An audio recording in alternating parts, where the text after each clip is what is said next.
최근 중국 배우가 미얀마 국경 인근에서 납치됐다가 사흘 만에 구조된 데 이어 중국의 남자 모델 역시 이 일대에서 실종됐다는 주장이 나왔습니다.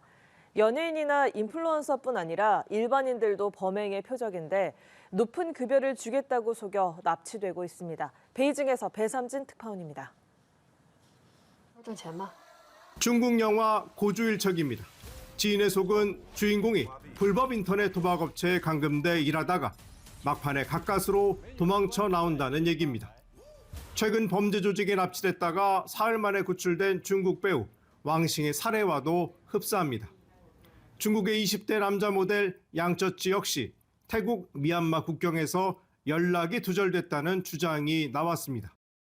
真怕了，我怕再也找不到我的儿子，能帮我早日找到孩子。 이들이 실종된 미얀마와 태국, 라오스 접경 산악지대는 온라인 사기와 보이스피싱, 인신매매, 마약 범죄의 소굴로 악명이 높습니다. 재작년 한국인 19명도 붙잡혔다가 풀려났는데 중국과 대만, 홍콩, 베트남인 상당수도 붙잡혀 있는 것으로 전해졌습니다.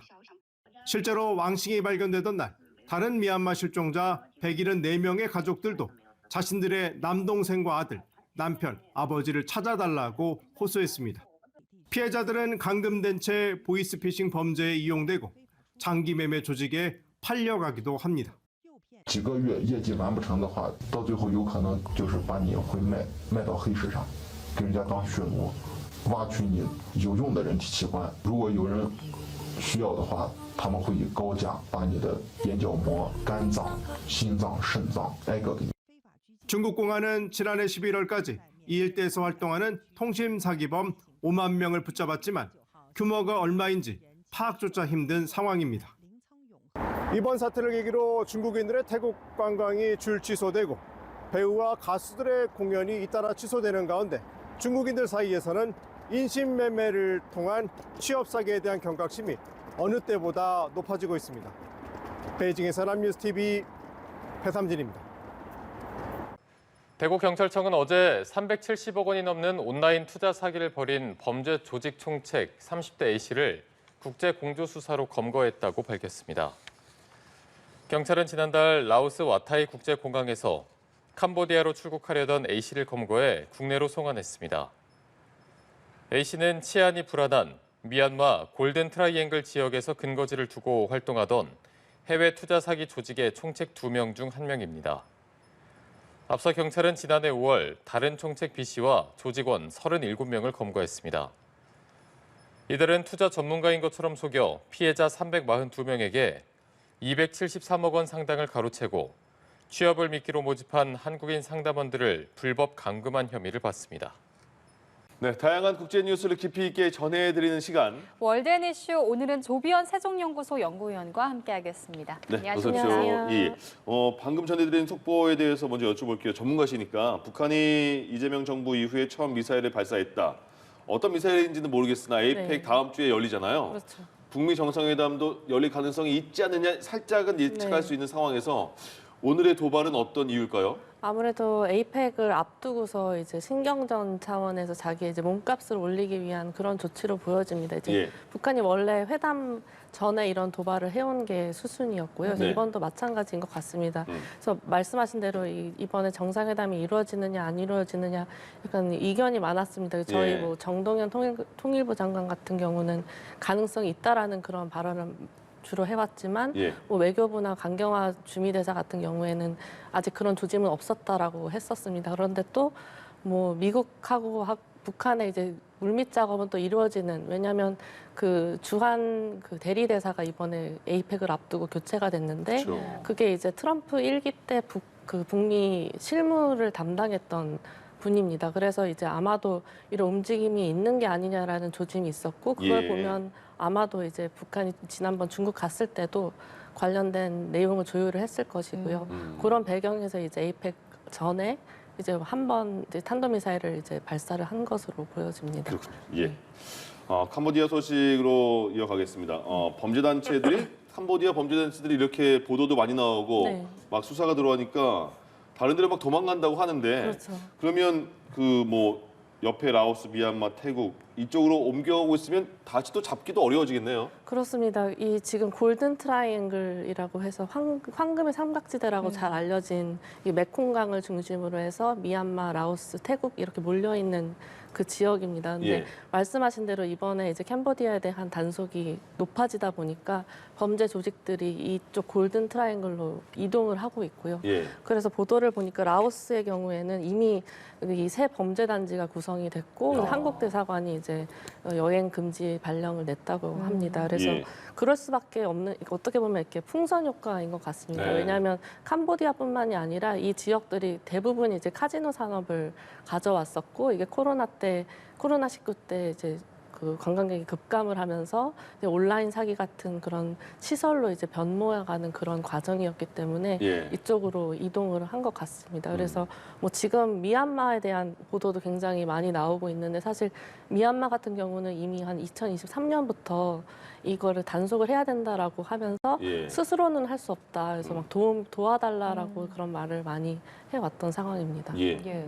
그래서 최근에 미얀마 당국도 자국 내 악명 높은 온라인 사기 네. 범죄 단지를 급습했다는 소식이 있던데 네. 기존에 있던 범죄에 풍선 효과까지 더해지면서 좀 네. 단속에 나선 건가요? 그런 것 같습니다. 이번에 미얀마 그 접경 지역에도 이제 이런 골든 트라이앵글 전체적으로 이런 범죄 조직의 이동이 이루어지고 있고요. 그래서 여기 이제 KK 파크가 대표적인 국경지대 지역이라고 합니다. 예. 5년 전만 해도 들판이었는데 이제 여기가 거의 이제 사기 센터들을 위한 뭐 여러 가지 빌딩과 이런 시설들이 이미 갖춘 복합 단지가 아예 구성이 되었다고 합니다. 그래서 이번에 급습을 해서 이제 그 범죄 소고를 이제 단속에 나선 것인데요. 이 단속하기 위해서 그 전에 이제 이 지역에 대한 뭐 전파도 탐지를 차단을 했다고 합니다. 근데 이제 미얀마 이 범죄 조직들은 오히려 스타링크 같은 것을 통해서 우회를 해서 했기 때문에 이번 단속에서 그런 스타링크 한 30여 개의 부속품들 포함해서 압수를 했고, 한 2,200명의 그 사람들도 이제 예. 그 현장에서 이제 급습을 하는 그런 상황이었다고 알려집니다. 예. 트럼프 대통령이 우크라이나 전쟁 끝낼 것이다. 그래서 1단계 뭐 합의는 지금 진행되고 있는 상황인 것 같은데, 네. 그래서 미국과 러시아가 그러니까 정상끼리 정상회담을 예정해 놨나 봐요. 근데 그렇습니다. 정상회담 전에 이제 외교부 장관들이 보통 만나잖아요. 그래서 네. 미국과 러시아 외교수장이 만나기로 했는데 그 회담 자체가 연기됐다. 그러면 정상들도 만남이 연기되는 거 아니냐 이런 얘기가 나오네요. 네, 그렇습니다. 지금 헝가리에서 이제 이런 회담이 추진되고 있는데요.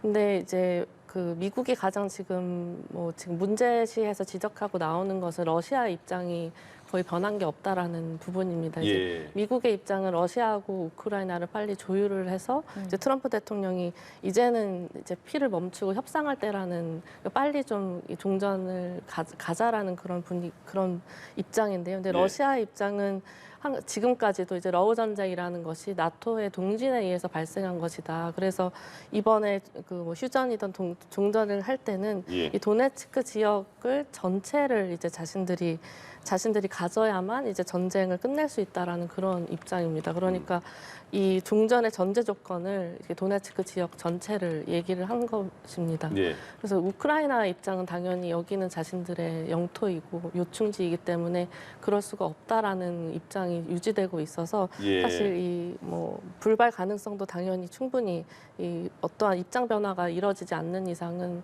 지연될 수도 있고 연기될 수밖에 없는 그런 상황인 것 같습니다. 예. 제가 조금 전에 1단계 합의 언급한 게 네. 이스라엘 하마스 전쟁이었네요. 제가 착각을 해서. 예. 그런 거 지적해 주십시오. 네, 알겠습니다. 우크라이나 대통령도, 그러니까 젤렌스키 대통령도 미국과 러시아 정상회담 있으면 나도 우크라이나 당사자 정상이니까 참석하겠다는 의향을 밝혔는데 네.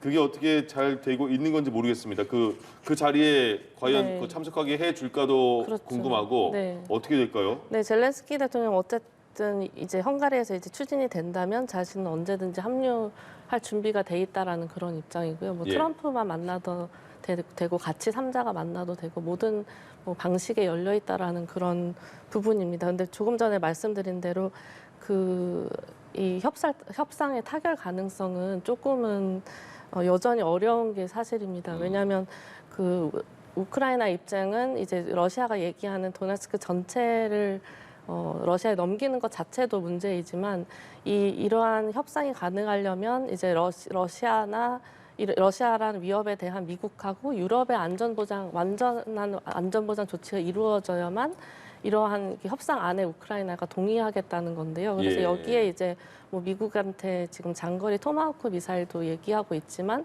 원래는 궁극적으로 나토에 가입을 희망을 하는 것입니다. 네. 그런데 지금 이제 트럼프의 입장은 이런 것은 지금은 고려하지 않겠다라는 그런 부분이고 또 러시아의 기본적인 입장은 이번에 러우 전쟁 자체가 나토의 동진으로 인한 것이기 때문에 이런 근본적인 입장들이 조율이 되지 않고 있는 상황입니다.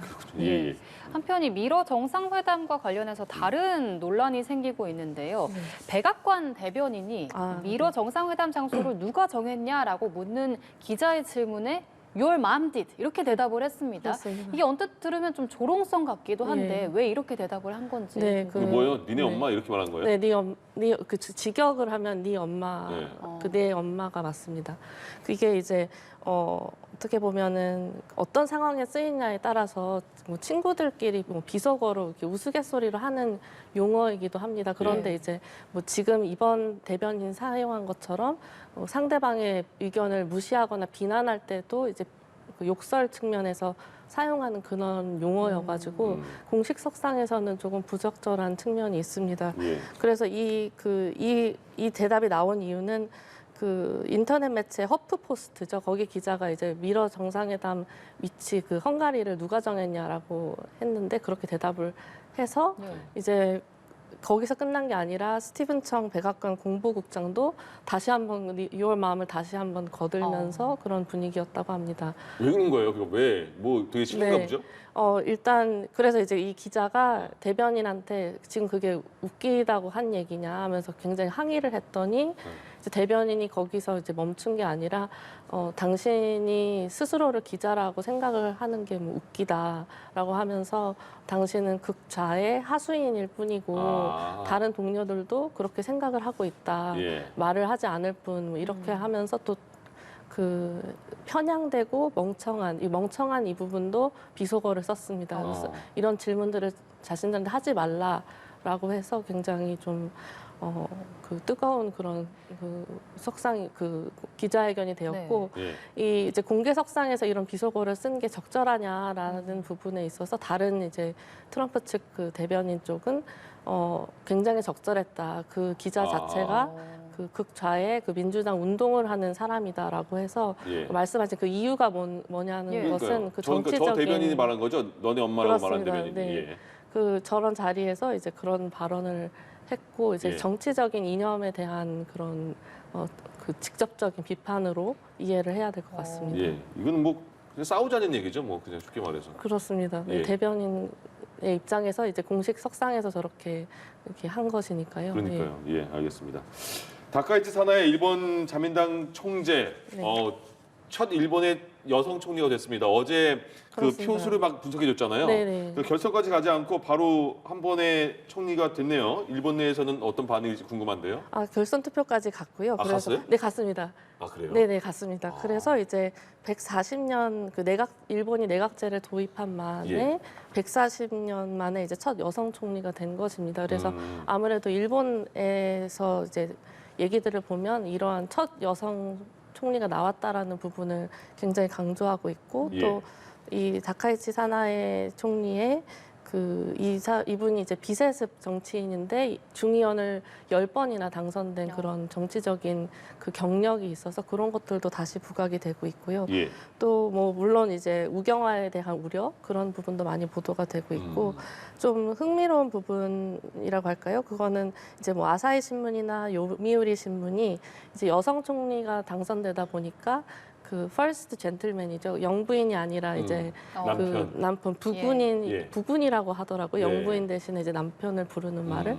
그래서 첫 부군이 이제 탄생했기 때문에 그 부군에 대한 여러 가지 또 기사들이 있습니다. 그래서 그 부군과 같은 경우는 뭐 지금 13년 동안 결혼 생활을 같이 했다가 둘이 이혼했다가 다시 재결합을 했고 그리고 이 야마모토 다쿠라는 이 부군도 이 중의원의 8선을 당선했던 그 선후배 관계라고 합니다. 그래서 그런 그런 내용들도 이제 자세하게 보도가 되고 있습니다. 그렇군요. 그 외신들은 또 어떻게 보도하는지 궁금한데 그 말씀하신 것처럼 이제 첫 여성 총리가 탄생했고 네. 그러면 우리 입장에서도 뭐 강성 보수라고 하니까 네. 우리 뭐 인터뷰하는 거 보니까 한국 김 맛있어서 좋아한다, 뭐 화장품 네. 한국 거 쓰고 있고 이렇게 네. 등등 호감을 보였지만 네. 외신들은 어떻게 평가하는지 궁금한데요. 네, 말씀하신 그 우경화 부분에 대해서는 네. 이번에 이제 이 다카이치 사나이 총리의 내각이 구성됐는데 거기에 이제 모태기 전 자민당 간사장이 외무상에 발탁이 됐습니다. 예. 그런데 모태기 전 외무상 자민당 간사장 같은 경우에는 문재인 정부 시기 때 이제 한일 관계가 나빠졌을 때 그때 이제 뭐 강제징용이나 독도 문제에 대한 이제 일본 측의 이제 강경한 발언을 주도했던 분위기여서 이런 이제 인선에 대한 그런 평가들이 이루어지고 있고요. 예. 그리고 외신들이 이제 가장 주목하는 것은 이제 여성 총리로서의 역할입니다. 이제 여성 총리로서 이제 남자 중심의 이런 사회를 네. 뚫고서 여기 총리가 됐는데 이제 BBC 같은 경우에는 그것은 맞지만 좀 낙관하기는 좀 그렇다라는 예. 약간 좀 앞으로 두고 봐야 된다라는 그런 톤으로 얘기를 했습니다. 왜냐하면 뭐 지금 다카이치 사나이 같은 경우는 그 전에도 여성 권리를 이렇게 굉장히 옹호하다기보다는 조금 더 좀 반대되는 쪽의 그런 정책들도 좀 지지한 부분이 있고 예. 이번에 이제 내각 인선에서도 여성 강요가 2명에 그쳤기 때문에 뭐 여성이라고 해서 뭐 새로운 그런 부분에서의 변화를 바라는 것은 낙관하기 어렵다라는 그런 톤으로 얘기를 하고 있습니다. 예, 예. 앞으로 한일 관계도 어떻게 풀어갈 수 있을지 지켜봐야겠습니다. 지난달 트럼프 대통령이 전문직 H-1B 비자 수수료를 기존의 100배인 10만 달러로 인상하라고 지시를 했었는데 이걸 해외 신규 신청자에게만 적용하기로 했다고요? 그렇습니다. 지난달이었죠. 이게 신규 H1 비자라는 게 결국에는 그 기업들이 이제 단기 취업 비자로 이제 주는 형태인데 그래서 3년 주고 3년을 연장할 수 있어서 그 이민자들 중에도 이제 미국에 온 사람들 중에도 대학을 졸업하고 이제 정규직을 가기까지 H1 비자로 기업에서 지원을 해주면 거기에서 이제 일을 하는 그런 형태였습니다. 그래서 예. 지난달에 이제 이거를 기존 수준의 100배인 10만 달러, 그러니까 1인당 1억 4천만 원으로 이제 네. 올리겠다라고 해서 이제 기업들이 이거를 과연 감당할 수 있겠느냐, 그리고 이미 와 있는 사람들은 이거 내야 된다는 거냐라고 했는데 이번 이제 방침에서는 지금 이미 들어와 있는 사람들은 내지 않아도 예. 않는 걸로 정리가 됐고요. 다만 이제 이 21일 0시 1분 뒤에 이제 새롭게 신청하는 부분 그리고 뭐 이미 들어와 있지만 연장을 신청했는데 그게 부적격으로 판단된다. 그러면 이제 다시 그 수수료를 내야 하는 예. 부분입니다. 그래서 아마도 지금 이미 들어와 있는 인력에 대해서는 이제 좀 혼선이 조금 사라질 것 같지만 앞으로 신규 인력을 들어오는 데에서는 기업들이 부담해야 되는 부분들이 있어서 그 부분에서는 파장이 계속 이어질 것으로 보여집니다. 예. 앞서 북한이 조금 전에 오늘 탄도미사일을 발사하는 거에 대해서 다음 주에 북미 정상회담을 염두에 둔 게 아니냐 이런 분석도 좀 나온다고 했잖아요. 네, 그렇습니다. 그런데 진짜로 보면 그 판문점 견학을 보통 할 수 있는데 그렇죠. 그 트럼프 대통령 방한 기간 동안 견학을 못하게 만들어 놨대요. 네. 그럼 뭐지? 만나나? 이런 생각도 그렇습니다. 있고 네. 그다음에 또 하나 그 미국 언론이 그 판문점 근처인가 임진각 쪽에 그렇습니다. 어떤 카페 하나를 다 네. 빌렸다는 거예요. 네. 카메라 설치하고 막 그래야 네, 네. 되는 거겠죠? 네네. 그럼 이 정도면 거의 다 얘기가 다 된 건지 북미 네. 정상회담 이루어지는 건지 극비리의 뭐 어떤 체제를 받고 있는 건지 네. 어떻게 예상하세요? 그 모든 가능성은 열어두고 보는 게 네. 맞는 것 같습니다. 물론 지금까지는 한국 측의 정부, 그러니까 부처들의 입장이 조금 이제 정동현 장관님하고 외교부 측의 그 공식적인 확인은 조금 달랐기는 합니다. 정동현 예. 장관님 가능성이 있다. 네. 북미회담 진전이 있다라고 말을 했고 이제 외교부 같은 경우에는 구체적인 진전에 대해서는 알고 있는 게 없지만 이제 성사가 되면 지지한다라는 그런 입장이었습니다. 근데 네. 말씀하신 대로 지금 그 말씀하신 그 언론은 CNN이라고 하더라고요. 예. CNN이 그 카페를 아예 임대를 해서 이제 예. 조율을 하고 있고 CNN 정도면 정보가 꽤 있지 않을까요? 그렇습니다. 뭐 그리고 유엔군 사령부 같은 경우도 말씀하신 그 견학 프로그램을 이미 중단을 했기 때문에 예. 그런 조짐이 있는 것이 아니냐라는 얘기가 있고 그리고 그 초반에 말씀드린 그 주한 대사 대리를 교체한 건 그 부분 그리고 또 이번 에이펙 전에 대북 전단팀을 미국이 파견했다는 얘기도 지금 외신들이 보도를 하고 있습니다. 네. 그런 걸 보면 어떠한 그 마지막 순간에 성사될 가능성을 배제할 수 없는 상황이고요. 예. 그리고 지금 또 북한이 미사일을 쏜 이유가 또 아마도 어떠한 협상을 전제를 하고 이제 미국에 대한 자신들의 위치 선점이나 요구사항 이런 것들이 있기 때문에 그걸 했다라는 해석도 가능할 거기 때문에 두고 봐야 되긴 하지만 가능성이 그래도 좀 전보다는 높아졌다고 보는 게 맞는 것 같습니다. 그럼 예. 조비현 박사님의 촉은 만난다 안 만난다? 알겠습니다. 여기까지 하겠습니다. 예. 예, 월드엔 이슈 오늘 조비현 세종연구소 연구위원과 함께 이야기 나눠봤습니다. 오늘 말씀 고맙습니다. 감사합니다. 정부가 온라인 스캠과 같은 동남아 지역의 초국경 범죄 예방을 위해서 라오스 정부와 협력해 나가기로 했습니다. 외교부와 경찰 등으로 구성된 정부 합동 대표단은 지난 23일 공안부와 외교부 차관 등 라오스 정부 고위급 인사와 면담했습니다. 대표단은 캄보디아의 온라인 스캠 범죄 확산을 막기 위해서 한국인 범죄 혐의자와 피해자 수색 협력, 한라인을 통한 소통 강화 등의 방안을 제안했습니다. 이에 대해서 라오스 정부 측은 적극적인 국제 공조가 필요하다는 데 동의하며 협조를 약속했다고 대표단은 정했습니다. 최근 캄보디아에서 한국인을 상대로 한 감금과 고문이 잇따르는 가운데 현지 실상은 물론 범죄 수법까지 속속들이 드러나고 있습니다. 총책은 주로 중국인으로 총까지 들고 감시까지 벌이고 있는데요.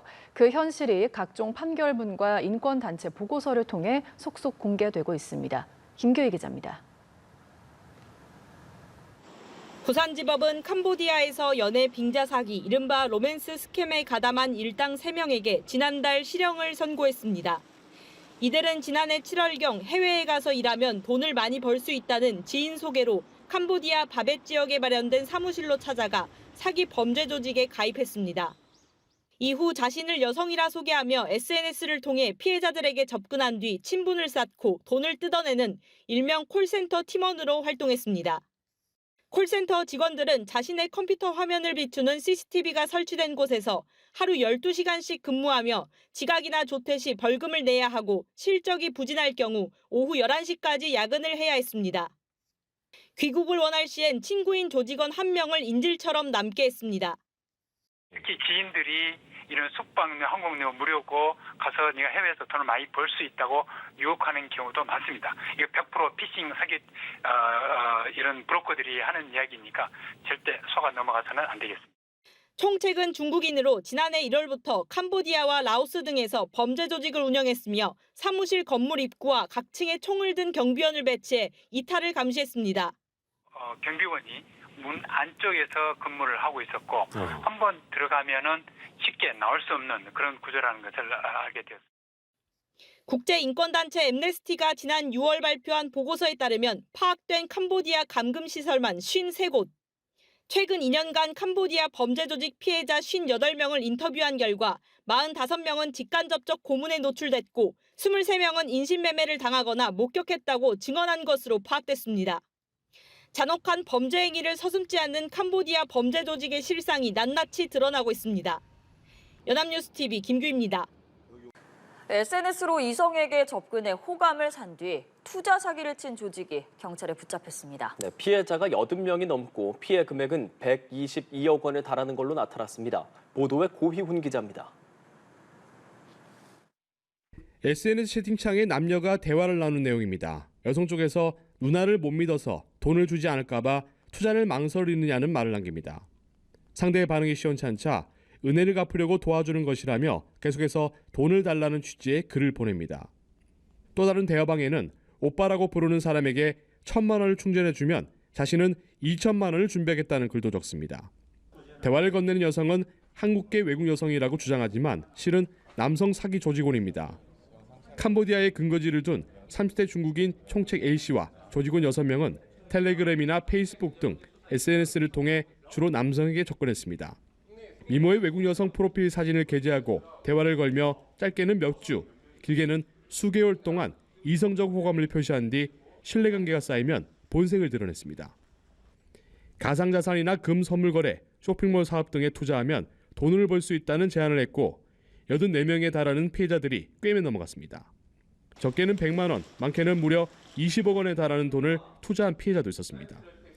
피해자들 중에 여성인 걸 확인하기 위해서 통화를 요청하는 경우도 있었는데 그러한 경우에는 조직 내에 있는 여성 조직원들에게 보이스톡 등을 시켜 피해자들을 안심시킨 경우도 있었습니다. 지난 1월부터 8월까지 이러한 방식으로 122억 원을 가로챘습니다. 가로챈 돈은 라오스에 있는 자금 세탁 조직을 통해 배분됐습니다. 경찰은 캄보디아 로맨스 스캠 조직과 라오스 자금 세탁 조직 등 20명을 검거했습니다. 경찰은 일당 12명을 고속하는 한편 해외에 체류 중인 조직원 6명에 대해선 인터폴 적색 수배를 통해 추적하고 있습니다. 연합뉴스 TV 고규입니다.